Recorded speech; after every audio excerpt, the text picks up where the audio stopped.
आज सुने सूर्य भगवान की खूब सुंदर गाथा। सूर्य भगवान की जय हो, सूर्य भगवान की जय हो। किसी गांव में एक गिरी नाम का ब्राह्मण अपना पत्नी के साथ रहा करते थे। वो ब्राह्मण का कोई संतान नहीं था, लेकिन ब्राह्मण कोई काम भी नहीं करता।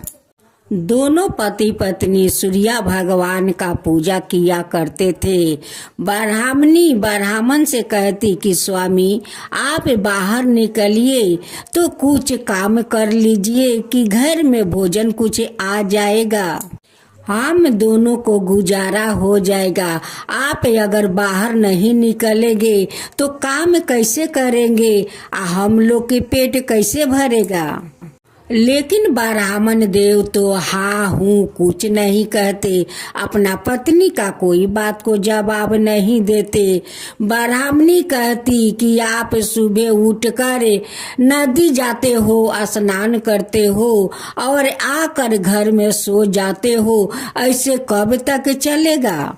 ब्राह्मणी का नियम था कि सुबह उठकर अपना घर अंगना गोबर से लीप लेती और ब्राह्मण के साथ नदी चली जाती स्नान करने।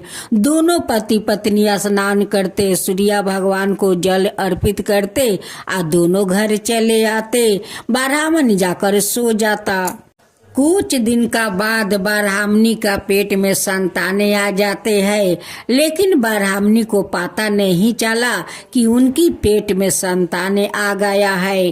अब ब्राह्मण को लेकर वो बहुत परेशान थी।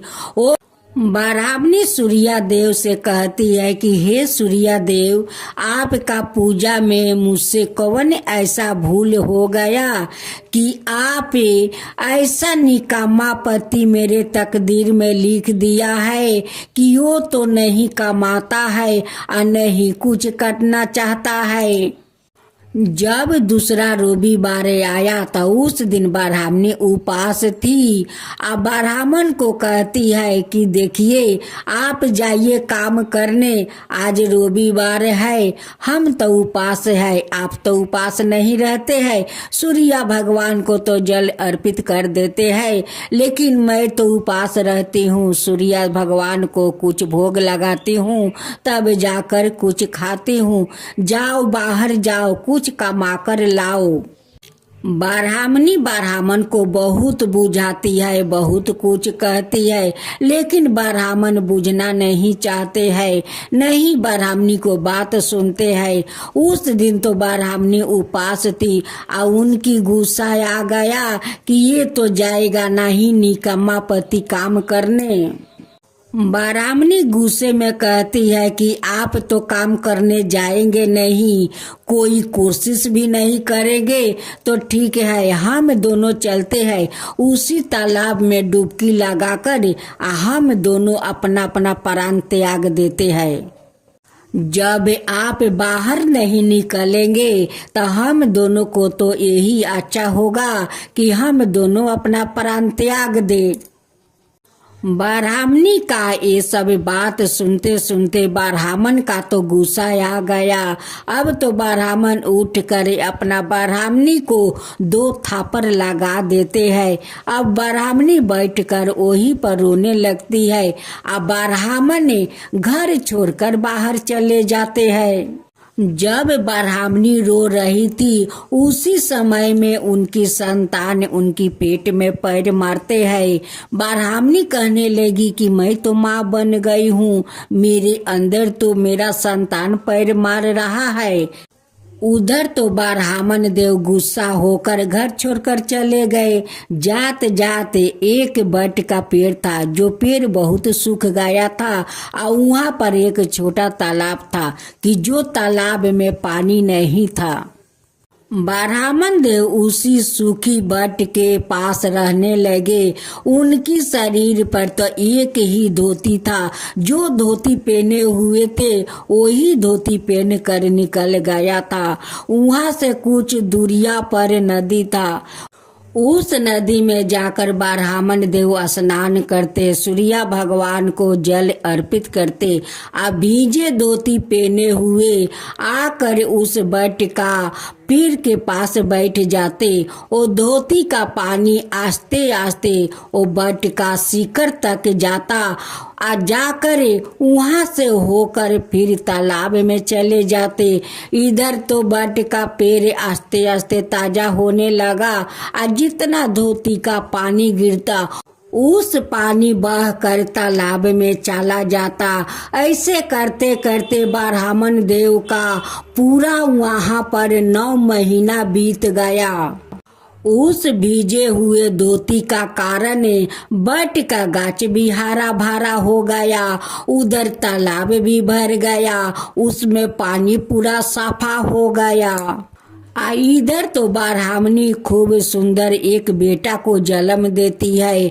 देख कर तो खुशी हुई, लेकिन कुछ उनकी मन में दुख भी था।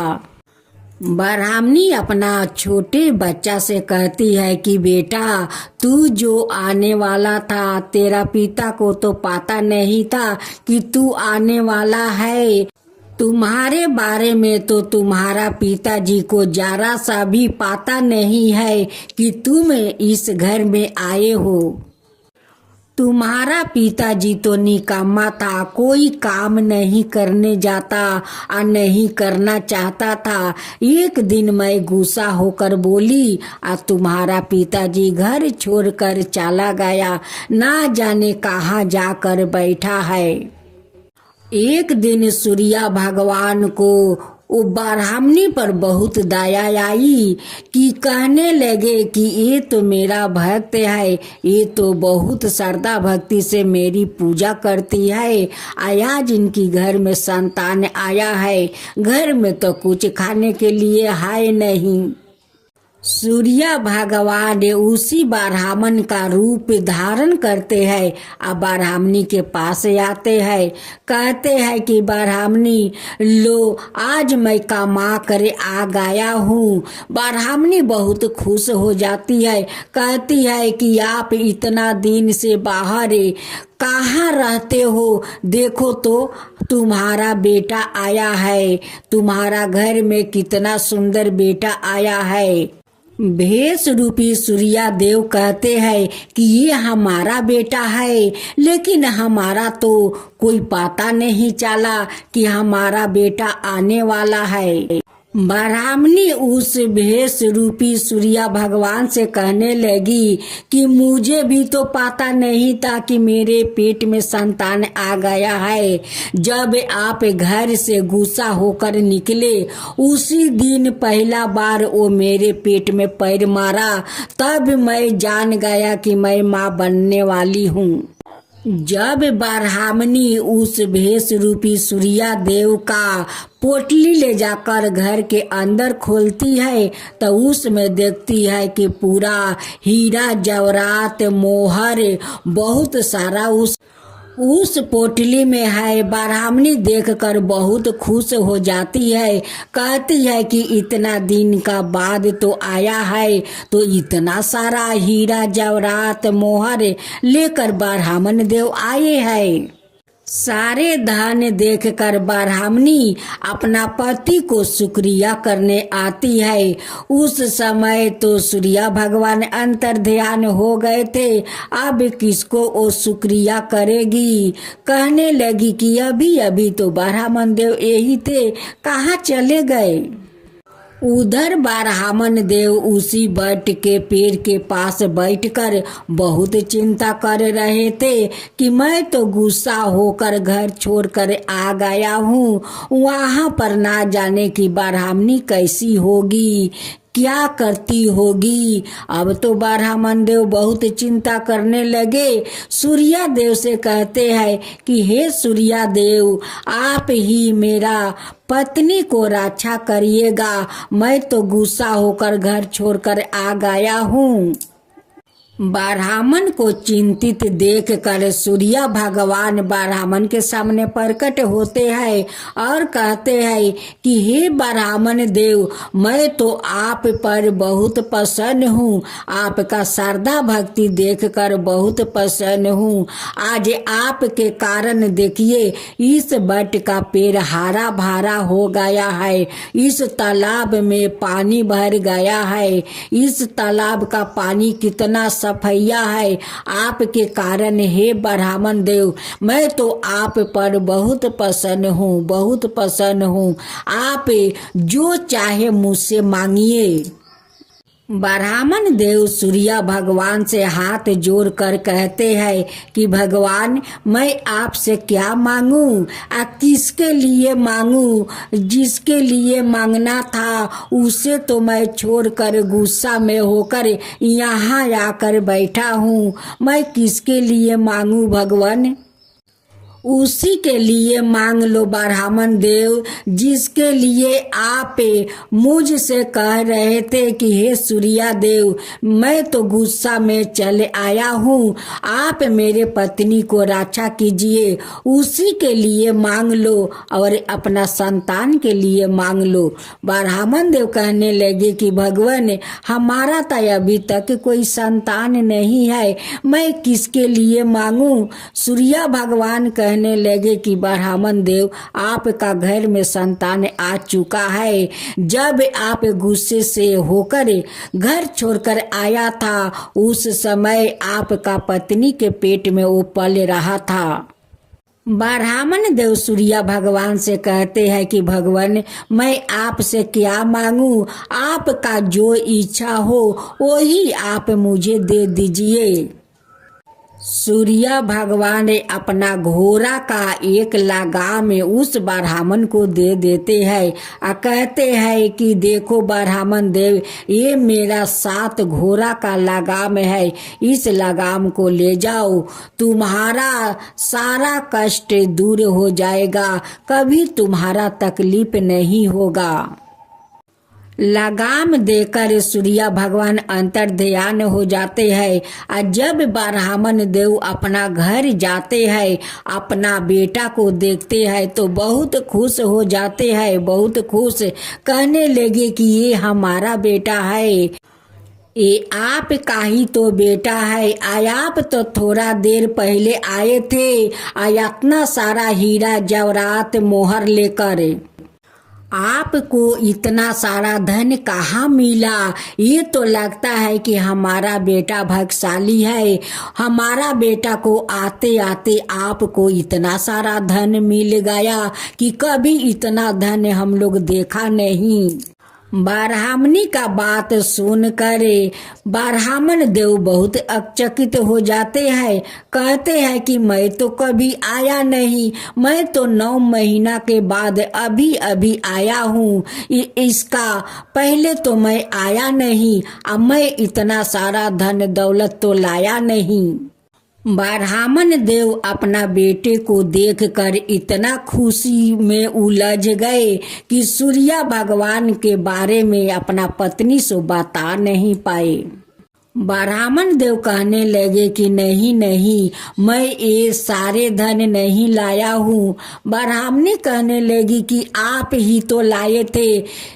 अब तो ब्राह्मण देव का संदेह होने लगा कि मैं 9 महीना बाहर था और 9 महीना मेरे पत्नी गैर मर्द के साथ रहती थी, उन्हीं के हो ना हो उन्हीं के संतान होगा। अब तो उन पर संदेह करने लगा। ब्राह्मणी कहने लगी कि देखिए स्वामी, आप मुझ पर संदेह नहीं कर सकते हैं, ये आपका संतान है। मैं सूर्य भगवान का श्रद्धा भक्ति से पूजा करती हूँ, मैं झूठ नहीं बोलती हूँ। अगर आपको मेरे बात पर विश्वास ना हो तो मैं सूर्य भगवान को कसम खाकर कहती हूँ कि ये आपका संतान है। मैं कभी गैर मर्द पर ताका भी नहीं। जब ब्राह्मण देव अपना पत्नी पर संदेह करने लगे, अब तो सूर्य भगवान देखते हैं कि इनकी संसार तो बिखर जाएगा, इनकी पत्नी तो गंगा जैसी पवित्र है। उसी समय सूर्य भगवान वहाँ प्रकट होते हैं और कहते हैं कि ब्राह्मण देव, आप अपना पत्नी पर संदेह करते हैं, आपका तो पत्नी गंगा जैसी पवित्र है, वो गंगा है, आपका पत्नी में कोई खोट नहीं है, ये आपका संतान है।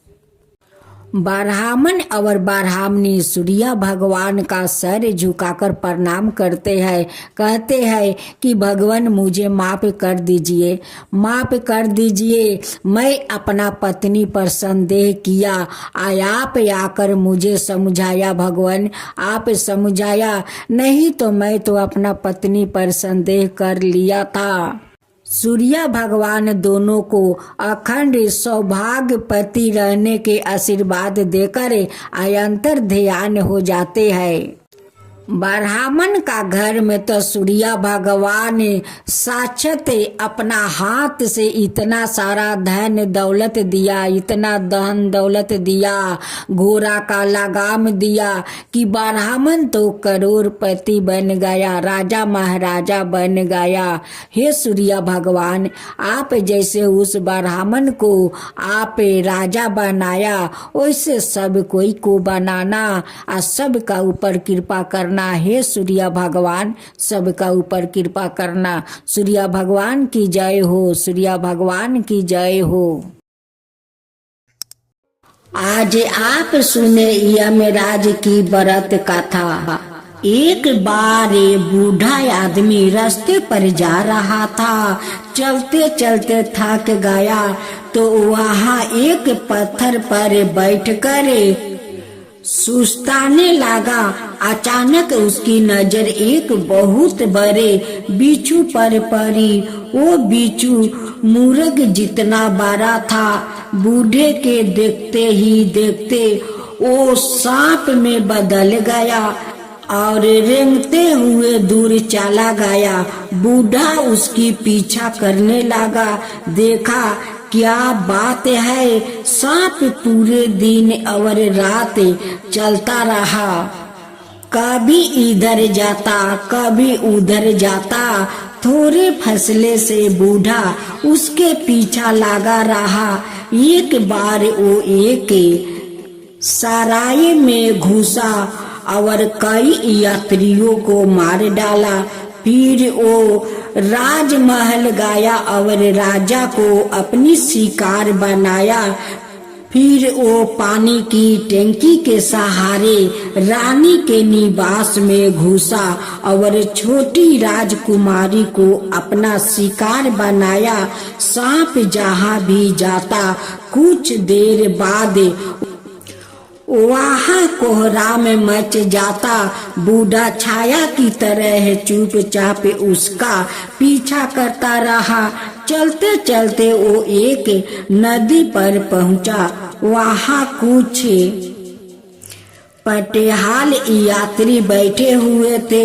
वो नदी के उस पार जाना चाहते थे, पर उनके पास नाव वाले को देने के लिए पैसा नहीं थे। सांप ने लंबी तगड़ी भैंसे का रूप धारण किया और नदी के किनारे जाकर खड़ा हो गया।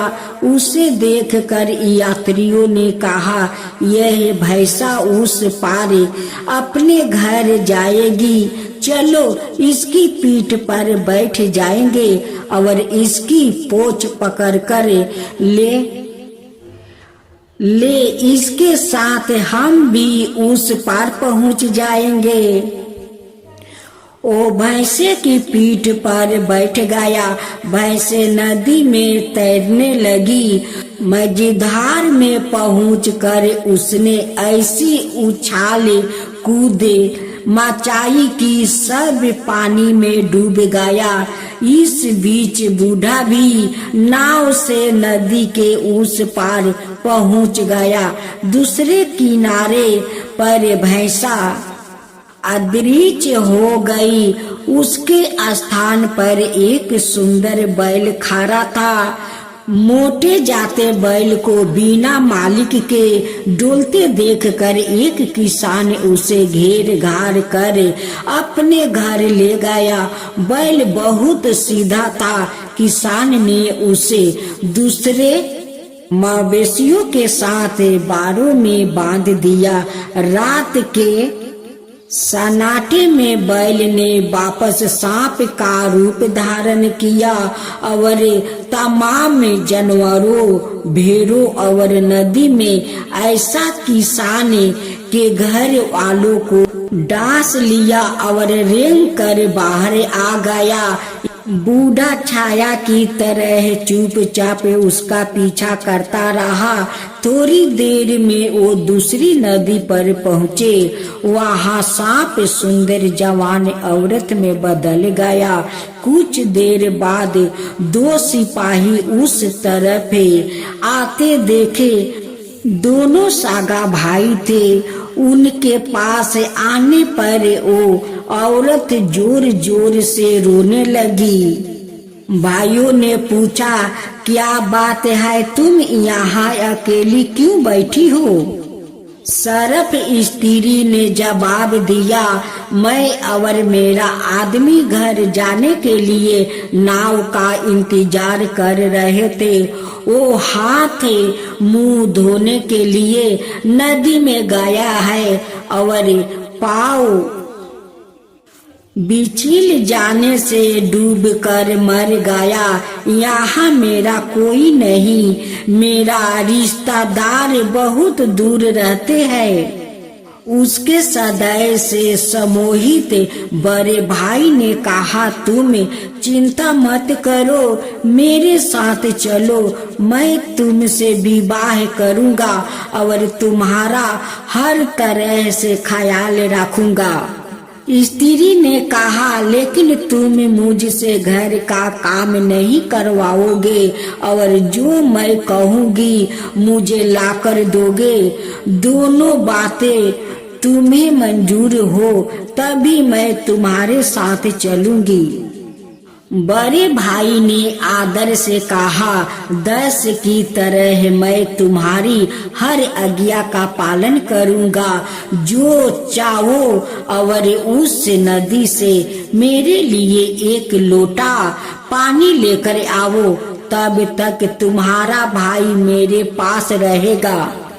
पर जैसे ही बड़ा भाई जाने के लिए मुड़ा, उसने उसके छोटे भाई से कहा, चलो, उसके जाने से पहले हम भाग चले। मैं तुमको यही चाहती हूँ।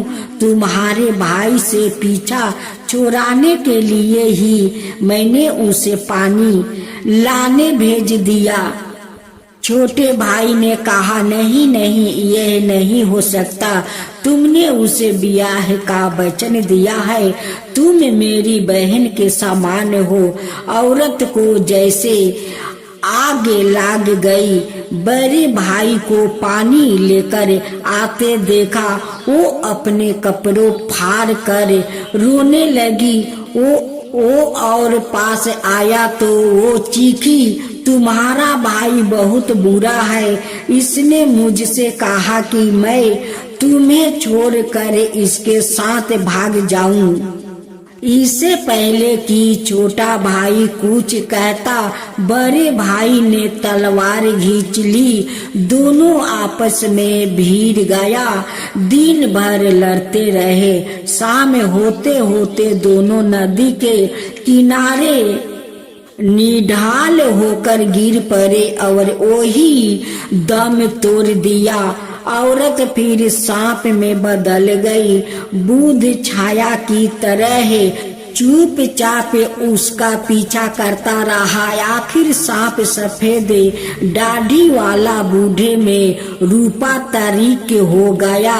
अपने जैसे एक बूढ़े को देखकर पीछा करने वाला बूढ़ा साहस जुटाकर उसके पास गया और पूछा कि तुम कौन हो? सफेद दाढ़ी वाला बूढ़ा मुस्कुराया, मैं यमराज हूँ, प्राणियों के प्राण हर करना ही मेरा काम है, इसलिए लोग मुझे मृत्यु का देवता कहते हैं। बूढ़ा ने मिनती की कि मुझे मार डालो, मैं कई दिनों से तुम्हारा पीछा कर रहा हूँ और तुम्हारा कार्यकलाप देख रहा हूँ, अब मैं जीना नहीं चाहता। यमराज ने यह सुनते हुए कहा, नहीं नहीं, अभी नहीं, मैं उन्हीं को मारता हूँ जिनका समय पूरा हो गया होता हो। तुम्हें तो अभी 60 साल और जीना है। इतना कह कर वो अदृश्य हो गया। वो सच मृत्यु का देवता था, यह कोई राक्षस था, कौन जाने। दृष्ट प्राणी अपनी दृष्टता कभी नहीं छोड़ता। मृत्यु एक अटल सत्य है। दक्ष ने युधिष्ठिर से प्रश्न पूछा कि यह बताओ कि दुनिया में सबसे बड़ा आश्रय क्या है? युधिष्ठिर ने कहा कि प्रतिदिन लोगों यह देखते हैं कि किस प्रकार मनुष्य मृत्यु को प्राप्त हो रहा है, फिर भी वो यह सोचते हैं कि मैं कभी नहीं मरूंगा। यही दुनिया का सबसे बड़ा आश्रय है, इसलिए यह मौत भूलिए कि मौत सबको एक ना एक दिन गले जरूर लगेगी। सब सांप के रूप में, कभी बिच्छू के रूप में, कभी कैंसर के रूप में, तो कभी कबीर के रूप में। इसलिए जब तक जिए खुशी पूर्वक जिए और मानवता की भलाई के लिए जिए।